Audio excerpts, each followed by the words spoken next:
नमस्कार दोस्तों, मैं Pooja Sharma the diary of West Bengal movie की चीफ असिस्टेंट डायरेक्टर हूँ। सनातनी सनोज मिश्रा के साथ मैं 5 साल से काम करती हूँ। सनोज जी के साथ रहती थी। इसी बीच हम दोनों में झगड़ा होता है और उनका कट्टर दुश्मन जो हिंदुत्व के नाम पे ठग करता है, वसीम रिजवी, उसने मुझे बहुत भड़काया क्योंकि हमारे और सनोज मिश्रा जी के बीच काफी टाइम से झगड़े चल रहे थे।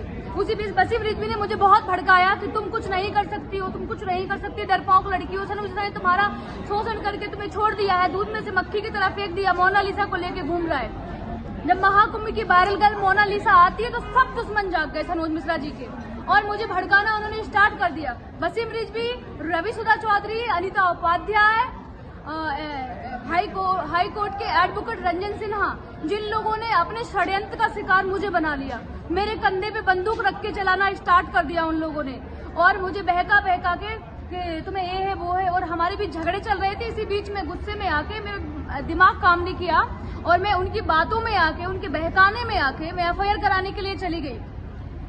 जब अनिता उपाध्याय ने मुझे बुलाया, भाई उन लोगों ने भाईचारा किया, बहन बना लिया, बहुत इमोशनली मुझे ब्लैकमेल किया। जब मैं अपनी एफआईआर लिखने के लिए गई तो जो चीजें मैंने नहीं लिखी उन लोगों ने एक्सपर्ट को देके वो चीजें लिखवा दी और वो उस चीज में लिखवाई कि सनोज मिश्रा के खिलाफ झूठी 376, 554 की भी धारा लगवा दी। जब मैंने बोला कि जूस वाली बात, तो दीदी मेरे साथ ऐसा कुछ नहीं हुआ मैम, क्यों आपने लिखवाया? तो उन्होंने बोला कि आप शांत रहिए, मैं एडवोकेट हूँ, आप मुझसे ज्यादा नहीं जानती हो और तुम्हारा केस मजबूत हो जाएगा।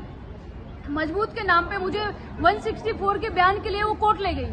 कोर्ट ले जाने के बाद जब हमारी एफआईआर हो जाती है, 164 के बयान हो जाते हैं और जब मुझे अपनी गलती का एहसास होता है तो मैं जाती हूँ कि अनिता मैडम मुझे अपना मुकदमा वापस लेना है। तो वो लोग मुझे डराने और धमकाने लगते हैं। रात 11, साढ़े 11, 12 बजे तक मुझे बैठा रखते हैं, शराब पीते हैं अपने ऑफिस में और मुझे जान से मारने की धमकी देते हैं और बोलते हैं कि अब एफआईआर होना तो हो चुका है, तुम्हारी सारी चीजें हमारे पास है, क्या कर लोगी तुम?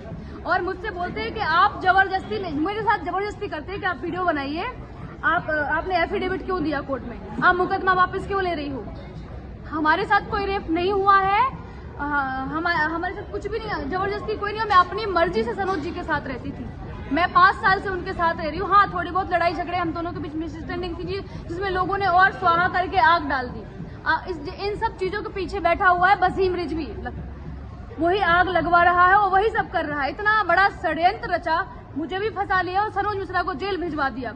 यहाँ तक कि एफिडेविट मैंने हाई कोर्ट में दिया, 30,000 कोर्ट में दिया कि हमारे बीच जो मिसअंडरस्टैंडिंग थी, मैं अपना इनको बेल मिल जाए, इस चीज से हमें कोई दिक्कत नहीं है।